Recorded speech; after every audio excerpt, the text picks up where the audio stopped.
Welcome to Burlap Teachers. Enjoy the video. You start by confirming power and input hardware because a flaky keyboard or low battery stalls every step. Once done, shut down and press Command-R immediately as you boot to enter Mac OS recovery.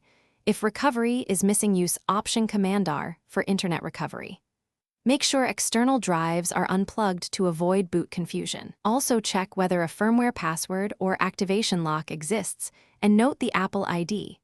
You will need credentials later to reinstall Mac OS or reset security settings.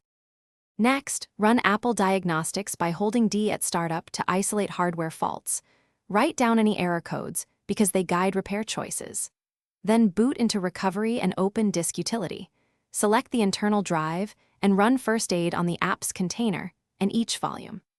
If First Aid reports unrepairable issues, open Terminal in Recovery and use Discutal Repair Volume or Discutal Apps Repair Container commands to attempt repairs manually. These steps tell you whether software reinstall or hardware replacement is required. Finally, reinstall Mac OS from Recovery. Choose Reinstall to preserve user data unless you decided to erase after backing up. After reinstall completes, reset NVRAM by holding Option Command PR on startup and reset the SMC for power-related anomalies. This often resolves lingering boot problems. Make sure File Vault, Activation Lock, and Startup Disk settings are correct in System Settings. If the Mac still fails to start, record any new error messages or codes, and use them when contacting Apple support or an authorized repair provider. Thanks for watching. Consider subscribing if this video helped you.